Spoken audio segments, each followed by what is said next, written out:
Hello and welcome everybody to Chalk Talk. I am your host, Kim Davis. Thank you for tuning in later in a Tuesday than we usually are together. Today is Tuesday, February the 22nd. And earlier today, the Houston Texans made some of the assistant coaches that have rounded out head coach Lovie Smith's staff available for us to meet and ask a few questions of. So I'm going to let you hear from a few of those coaches. That's why we weren't on at 10 o'clock this morning, because that was the time that we were over. We had the opportunity to meet with some of the assistant coaches, not all of them.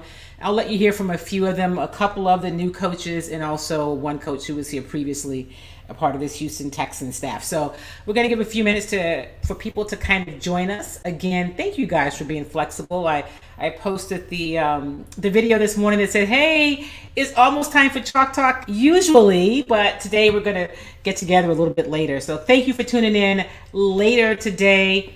It's been an interesting week, right? We had the All-Star Weekend festivities, NBA All-Star, if you got a chance to watch any of those. Jalen Green was representing the Rockets. And also in the slam dunk contest, there's a lot of conversation about the slam dunk contest and how it just isn't, what it used to be, which is true, and partly because some of the people you really want to see in the dunk contest just don't participate in it. And I don't know how you change that, right? But it's a fun weekend. The Rising Stars competition was fun to watch, to see some of that. If you are not impressed with Deshaun Tate, Josh Christopher, and Jalen Green, if you don't get a chance to see them often, you should check them out. The future of this Rockets organization, and there are others, but you hear me say all the time, this young group of players is very talented. Their record is not great because they are the green. They're, no pun intended about Jalen Green, but they're young. But listen, I think the future is really bright. So we are now officially past the midpoint of the season, maybe a little bit further than that, but we're past the All-Star break. The trade deadline is behind us. So what you have now is what you have. What you got is what you got. Who you got is what you got. Probably one of the biggest stories, I think, out of the weekend had nothing to do with the actual All-Star game. It's the fact that Chris Paul is going to be out 6 to maybe 8 weeks with a fracture, I think, in his thumb or something. Not great news for the Phoenix Suns, but nevertheless, it's news. And I guess the other big story, and I'd like to know, drop it in the chat and tell me what you think. Over the weekend, Wisconsin and Michigan faced off. The game ended, and there was a little bit of a brouhaha with Michigan coach Juwan Howard and the Wisconsin coach. Howard was suspended for the remainder of the season, and I'd like to know what you think about that. Was that punishment fair for his behavior? Or did you think that more should have happened? I'll just tell you what I think. I thought suspension. I didn't think he should be fired, but I was okay with the fact that he got suspended for that. So let me know what you think about that. If you saw the All-Star game, you have thoughts about the All-Star game, I'd love to know your thoughts about that. And of course, my update about Deshaun Watson, which I mentioned, there's no real update. Nothing really has happened. They did have a court appearance yesterday, not Deshaun, but the lawyers. So the plaintiffs, all represented by Tony Busby, want to push forward having the depositions done. And Rusty Hardin, who's representing Deshaun Watson, said, hey, wait a minute. We are waiting for the legal investigations to play out, right? We don't want him to make any deposition until that has been decided one way or the other. The thought is that it will be decided by April the 1st. That's what Rusty Hardin told the court yesterday. And so that the only real news is that the judge ruled that on the cases where there are women who have not filed criminal complaints, those cases, that he could be deposed. right? He would not have to wait. But will he take the fifth? Rusty's like, listen, I represent my client, and so we just want to wait until the legal situation is settled, and then we will move forward. So I a couple of things for me, what it says. There are a couple of key dates as it relates to Deshaun Watson and the Houston Texans that has nothing to do with these cases, this legal, the civil action, and it's about his roster bonus and his guaranteed money for next season. And both of those dates come in March. So what it says is this will not be resolved by March 16th and March 20th, which we pretty much, I guess, figured that. But if the thought is the criminal case it'll be determined whether there's any criminal charges leveled against Deshaun. If that won't happen before April the 1st or not, April the 1st, then it's not done before April the 1st. It also means there's a case that this could not be settled before the draft. So still a lot of uncertainty because the Texans are, they want to move Deshaun, obviously, and Deshaun wants to be moved, but there's a lot of things that are still not settled. So while I have an update, I don't have any real news. Nothing's really changed, but that is the only update. And I know people are really hungry for information about what's happening with the Deshaun Watson with that case. And that's really the only news or update, you will, that I have. Hey, good evening, Charles Lamar Drayton. And he's, of course, our legal expert. He can weigh in if I didn't get that right about about Rusty not wanting Deshaun to be deposed until the criminal case, the criminal allegations have been dealt with. Whether the DA says, yes, we're going to move forward with charges, or no, we're not. Rusty Hardin, Deshaun's representative, thinks that's going to be the date. And the Wisconsin coach was fined. He was fined, but he was not suspended. So that's what happened. And that, I don't think the conference has done anything. I think the suspension for Howard came from his university. I'm almost certain that's what happened. Hey, Sylvia. Look, Angel, there's your Aunt Sylvia. Yeah, Angel decided she kind of wanted it. She's been active this week on my Zoom meetings, and of course now in Chalk Talk. So yeah, that's where we are. I don't think the league, Charles, has handed down any kind of decision. I think that came from the team as it relates to Juwan Howard.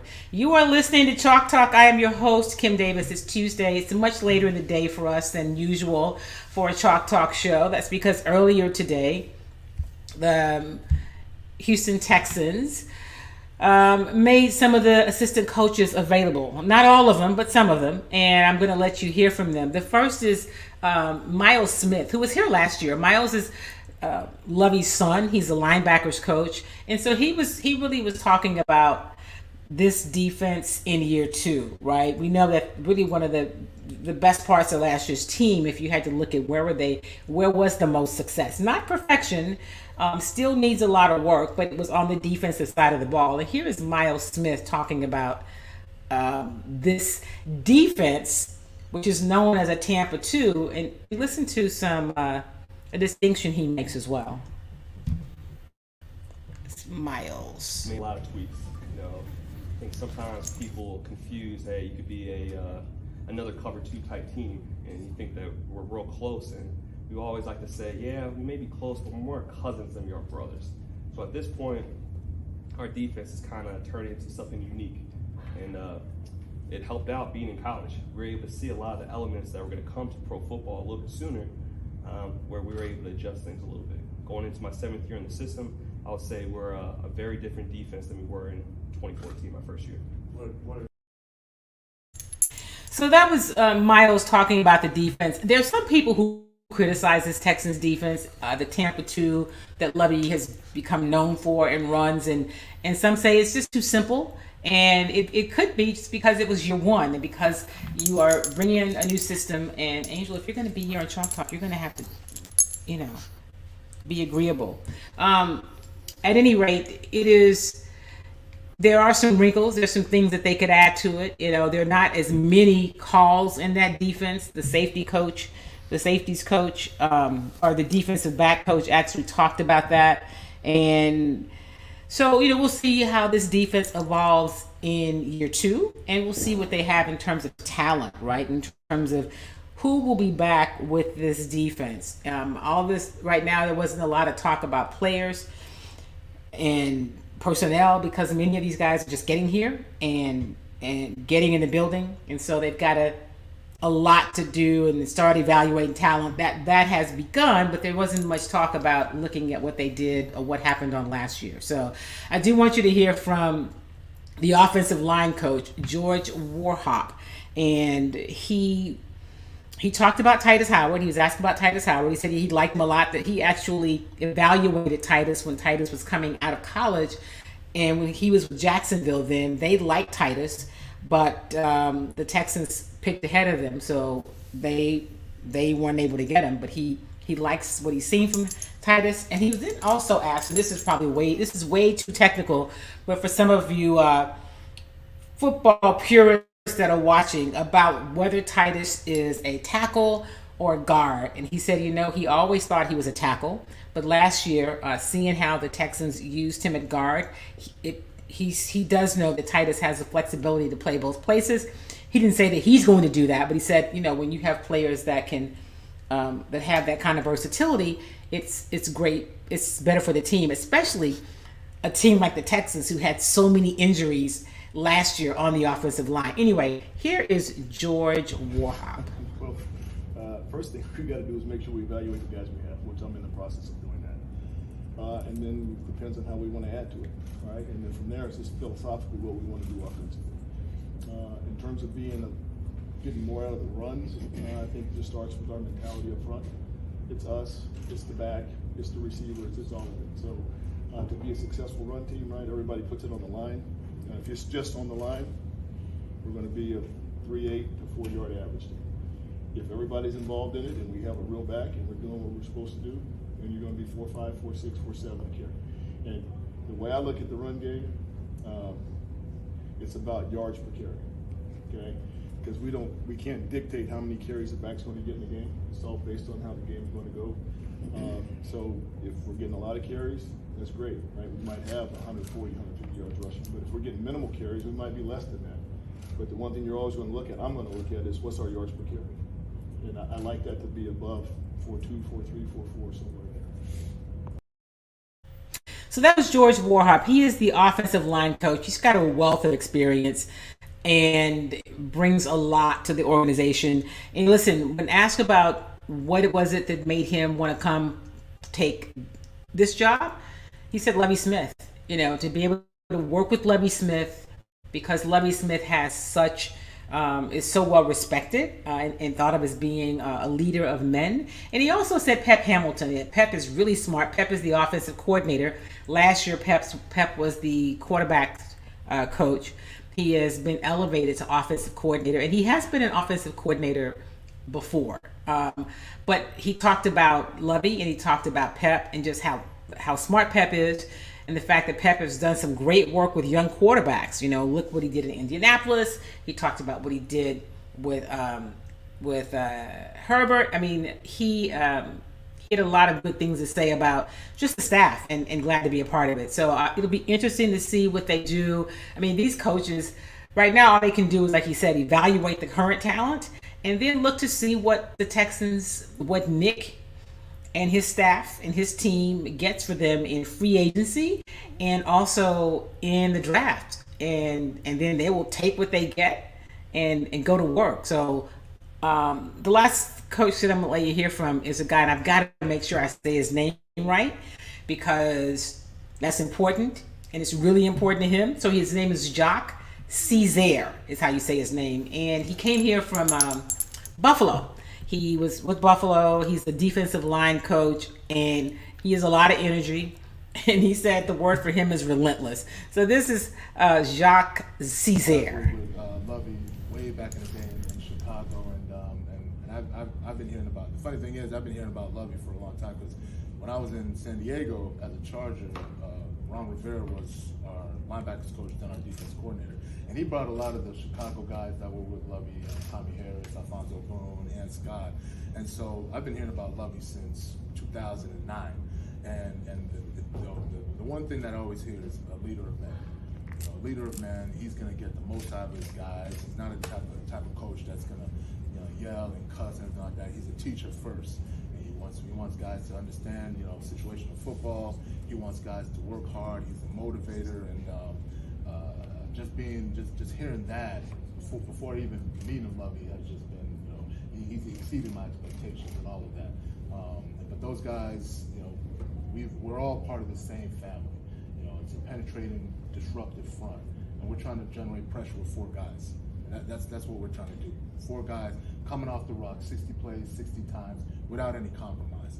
And so that's what you're going to see come Sunday. You're going to see 4 guys coming after the quarterback, and hopefully we can get that done.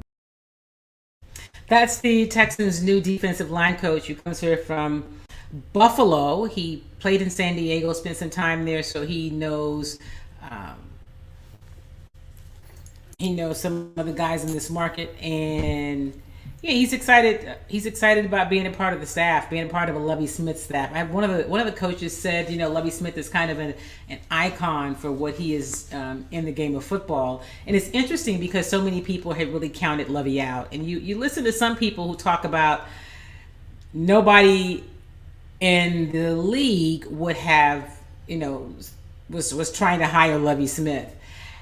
And so, yeah, maybe they were not, but that doesn't mean that Lovey is not. Listen, you heard me say it from the beginning. The Texans failed up, okay?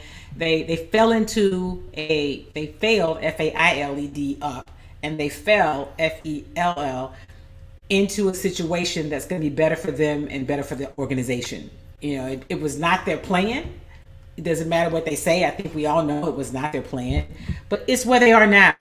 And so, all that Lovey and his team can do, his staff can do, is to go out and try to put together the best football team with whatever talent Nick and the personnel side of the organization pulls together for them. Okay, so I'm a little over the conversations about Lovey, and whether it's past his time. He's respected.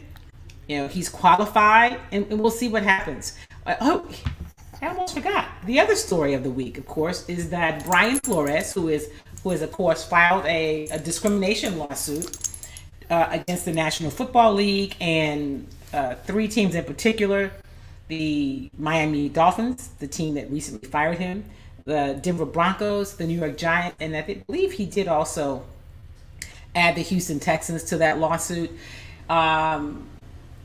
He is now, he did land a job. He is the linebacker coach with the Pittsburgh Steelers, and the defensive assistant and linebacker coach. So, of course, it's the Pittsburgh Steelers and Mike Tomlin that would give Brian Flores an opportunity. It's good for them, and like Mike Tomlin said, listen, he's definitely qualified. And so for people who say, well, yeah, he's overqualified for that job, listen, it's a job. He's doing what he loves, which is coaching. He has an opportunity to still be in the game, and oh, by the way, yes, he is still suing the league. So that's the update on the whole Brian Flores lawsuit.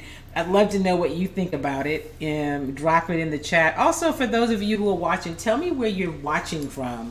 I used to do that and be able to keep up with some of you guys that some of the locations that you tune in to, and even if you happen to watch the replay, if you'll put it in the comments and just tell me where you are watching Chalk Talk from.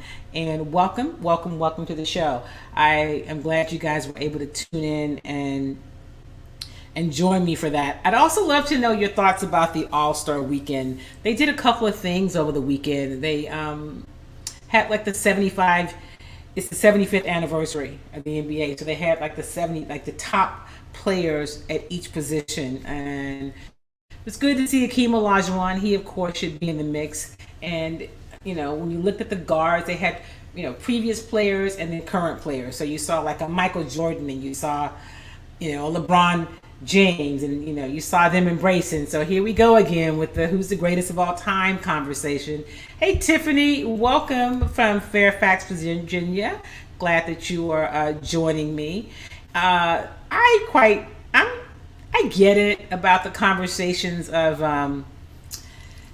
who's the greatest of all time. I just think it's very difficult to compare eras. But when you look at LeBron and you look at Michael, they're obviously both greats.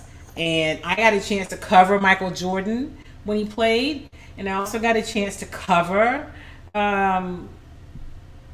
obviously, LeBron when he played. So I've seen them both. And I think for a lot of younger people who didn't see Michael Jordan play, like you've seen the highlights and he was great, but you didn't see what he did, it's difficult to imagine who's greater than LeBron. I think the game was different when Michael played.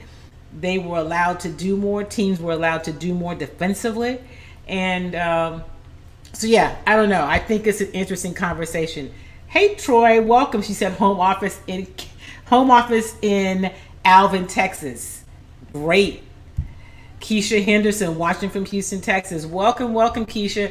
And so we talked earlier about the baseball and the fact that the lockout is still in place. I know some of my friends over in the Astros organization are ready for the lockout to be over. I know I am. I was really hoping that spring training would have rolled around by now, and we would be talking about what's happening on the field and what Dusty has to work with, and how does everybody look? How does Lance McCullers look? Is he healthy? Instead, we're talking about they still locked out. Hello, Rainice Edwards from Spring, Texas. Welcome. Angel says hello. It's good to see some of you guys. It is a different time of day for us to do Chalk Talk. We had a press conference this morning, so I appreciate you guys tuning in later. And for those of you who will watch the show on the replay, if you will drop in the comments where you're watching from, I'd love to know. And I'd also love to know what's on your mind. Periodically, I ask you guys, hey, if there's something that you'd like for me to include on Chalk Talk one day, if there's somebody you'd like for me to get as an interview, let me know. I've got some cool things coming up, a couple of stories that I've been working on over the next few weeks. I look forward to sharing those with you. But I also like to know what's on your mind. And if you happen to be in Texas, and in particular Houston, but in the state of Texas, and really anywhere, but this is voting season, right? This is election season, rather. And so if you're in Texas, early voting is underway. So I'm going to encourage you to make your way to the polls. You can vote through early voting through Friday. And I believe on Thursday night, the polls are open till 10 p.m. So you've got extra time to vote. You can, if you have senior citizens or people that are have a hard time getting around, they offer curbside voting a lot of places. Just go online and look to see where you can vote.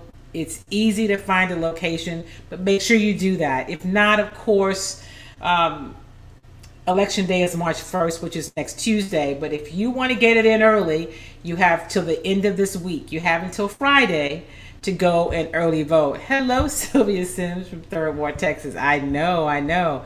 Mark Solomon, my friend, watching from suburban Pearland, Rocher in Texas. You're so thorough. So listen, make sure y'all vote, right? That's super important. And if anybody says, oh man, I didn't get registered for this time, go ahead and register now. Like, you can't vote in this cycle, but you'll be ready for the next time. I say stay registered, stay ready. I'm a big proponent of voting. And if you were in Texas, the election is lengthy. There are 88 different races that were on my ballot. So there's a lot of races. And so make sure that you know who's running. There are a lot of judges. There are a lot of state offices that are up. And so make sure that you are familiar with the ballot so that when you get there, you will know you'll already know who you're voting for. Because once you get there, like I said, it's a long, lengthy ballot. But go vote anyway. right? It's important to vote. I know that here in Harris County, the numbers have been down for early voting. And listen, we need to vote now more than ever. We know that the powers that be in this state, the Republicans, are doing everything they can to discourage voting. That's not in their favor, and so the large numbers of people who turned out and voted in 2020, they are hoping that doesn't happen in 2022. I'm just going to stay in your ear about it and remind you, voting matters, right? It does matter. We see it in a number of places. All politics is local. We need to make sure that people who represent us, our interests, our communities, our families, are in office. And listen, it doesn't stop there. Make sure that they hear from you, that they know you and know what you're interested in, what matters to you. Those are the people they pay attention to, okay? So if you haven't voted, you're in Texas, you can vote early through Friday. And if you can't vote this week, you still have election day on Tuesday, but get it done. Also, listen, I am so excited that the numbers as it relates to COVID are getting better, right? The rates are coming down, the deaths are coming down, but there's still a lot of people who aren't vaccinated, and it's not over yet.